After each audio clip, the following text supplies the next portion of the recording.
नमस्कार, मैं doctor Ritu Dubey, assistant professor philosophy, government Meera girls college Udaipur.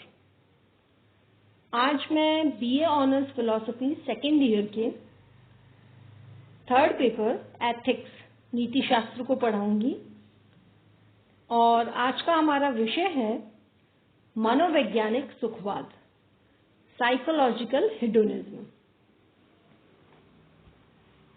इससे पहले कि मैं ये स्पष्ट करूं कि मनोवैज्ञानिक सुखवाद क्या है, ये जानना जरूरी है कि सुखवाद क्या है। तो सुखवाद उन सिद्धांतों को कहते हैं जो कि सुख को ही परम शुभ मानते हैं। सुखवाद का अंग्रेजी पर्याय हेडोनिज्म है। हेडोनिज्म यूनानी शब्द हेडोन से लिया गया है। हेडोन का अर्थ होता है सुख। अतः हेडोनिज्म या सुखवादी सिद्धांत वे हैं जो सुख को जीवन का ध्येय मानते हैं। सुखवादी आत्मा को वासना प्रधान मानते हैं। उनका मानना है कि आत्मा मूल प्रवृत्तियों, अनुभूतियों, संवेदनाओं और वस्तुओं की श्रृंखला मात्र है और हमारी बुद्धि केवल वासनाओं को संतुष्ट करने का साधन है। जैसा कि ह्यूम कहते भी हैं कि बुद्धि वासनाओं की दासी है और होनी भी चाहिए। यानी कि वासनाओं की तृप्ति ही मानव का एकमात्र कर्तव्य है और बुद्धि इस कार्य में उसकी सहायक है। सुखवादी दरअसल अपने को सुकरात का अनुयायी मानते हैं, लेकिन उन्होंने उसके जीवन के ध्येय आनंद को सुख मान लिया है। उनके अनुसार सुखदायक कर्म, प्रेरणा और प्रवृत्ति तो शुभ है और दुखदायक कर्म, प्रेरणा और प्रवृत्ति अशुभ है। दूसरे शब्दों में कहूं तो सुखवादी केवल सुख को मानव जीवन का परम ध्येय मानते हैं और सुख की इच्छा को मनुष्य के सभी कर्मों की एकमात्र मूल प्रेरणा मानते हैं।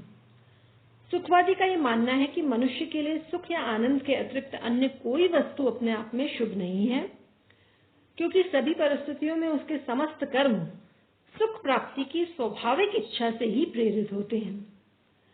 इस प्रकार प्रत्येक सुखवादी मानव जीवन के लिए केवल सुख या आनंद को अधिकतम महत्व देता है और उसे ही स्वतः साध्य शुभ मानता है। ये जो सुखवाद है, इसके सैद्धांतिक रूप में दो भेद हैं। एक तो मनोवैज्ञानिक सुखवाद, साइकोलॉजिकल हेडोनिज्म, और दूसरा है नैतिक सुखवाद, एथिकल हेडोनिज्म। तो जो मनोवैज्ञानिक सुखवाद है वो मनुष्यों के स्वभाव का वर्णन करता है। उसका कहना है कि मनुष्य स्वभाव से ही सुख की खोज करता है, जबकि नैतिक सुखवाद के अनुसार हमारा परम श्रेय सुख है। नैतिक सुखवाद का कहना है कि मनुष्यों के सुख की खोज करनी चाहिए। अगर मैं दूसरे शब्दों में कहूं तो मनोवैज्ञानिक सुखवाद तो इस प्रश्न का उत्तर देता है कि मनुष्य क्या करता है या क्या करना चाहता है, तथ्यात्मक बात। और जो नैतिक सुखवाद है वो इस प्रश्न का उत्तर देता है कि मनुष्य को क्या करना चाहिए। ये हो गई आदर्शात्मक बात। अब हम विस्तार से बात करेंगे मनोवैज्ञानिक सुखवाद की, जो हमारे सिलेबस में भी सम्मिलित है। मनोवैज्ञानिक सुखवाद, जैसा कि मैंने स्पष्ट किया कि इस सिद्धांत के अनुसार मनुष्य स्वभाव से ही सुख की खोज करता है। प्रत्येक मनुष्य सदैव केवल सुख प्राप्त करना चाहता है और अपने सभी कर्म सुख प्राप्ति की स्वाभाविक इच्छा से प्रेरित होकर ही करता है। वो जानबूझकर ऐसा कोई कर्म नहीं करता जिसके द्वारा स्वयं उसे सुख प्राप्त करने की आशा न हो। मनुष्य का स्वभाव ही कुछ ऐसा है कि वो सदैव अपने सुख की कामना करता है और जिस कर्म का परिणाम उसके लिए सर्वाधिक सुखद होता है, सर्वाधिक, वह उसे ही करना चाहता है। इस प्रकार मनोवैज्ञानिक सुखवाद के अनुसार प्रत्येक व्यक्ति के समस्त कर्मों का एकमात्र लक्ष्य स्वयं अपने लिए सुख प्राप्त करना है। अतः वह इससे भिन्न किसी अन्य प्रयोजन से प्रेरित होकर कभी कोई कर्म नहीं करना चाहता।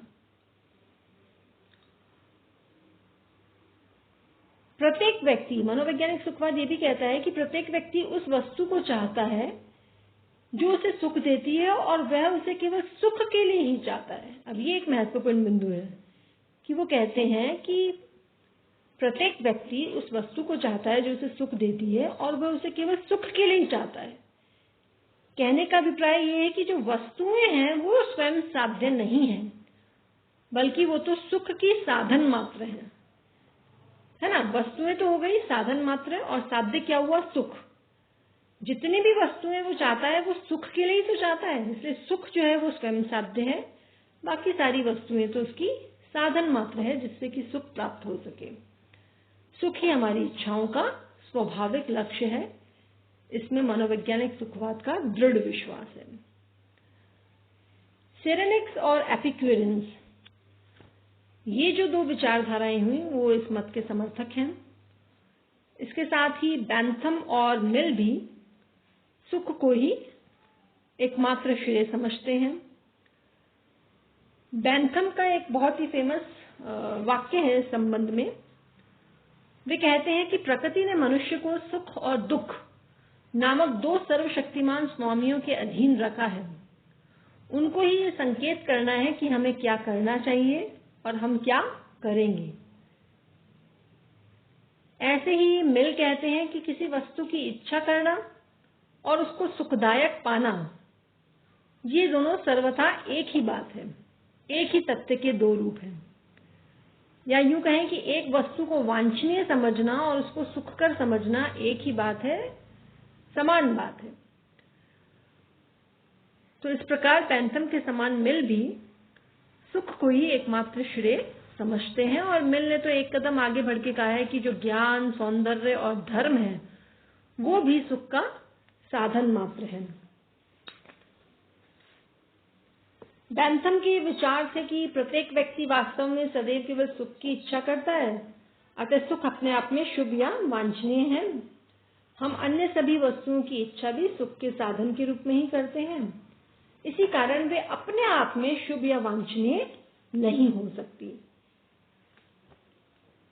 साथ ही मनुष्य के समस्त कर्मों का मूल प्रयोजन क्या है, इस प्रश्न का उत्तर उन्होंने पूर्ण रूप से मनोवैज्ञानिक सुखवाद के आधार पर ही दिया।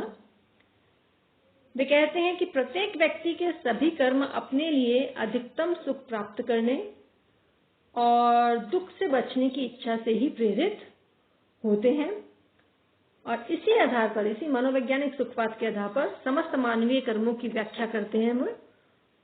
और प्रकृति ने मनुष्य को सुख और दुख इन दोनों के शासन में रखा है, ऐसा वे मानते हैं। तो इस प्रकार से सिरेनिक्स, एपिक्यूरियंस, बैंथम और मिल ये मुख्य रूप से मनोवैज्ञानिक सुखवाद में विश्वास करने वाले हैं। आज के लिए इतना ही काफी है। धन्यवाद।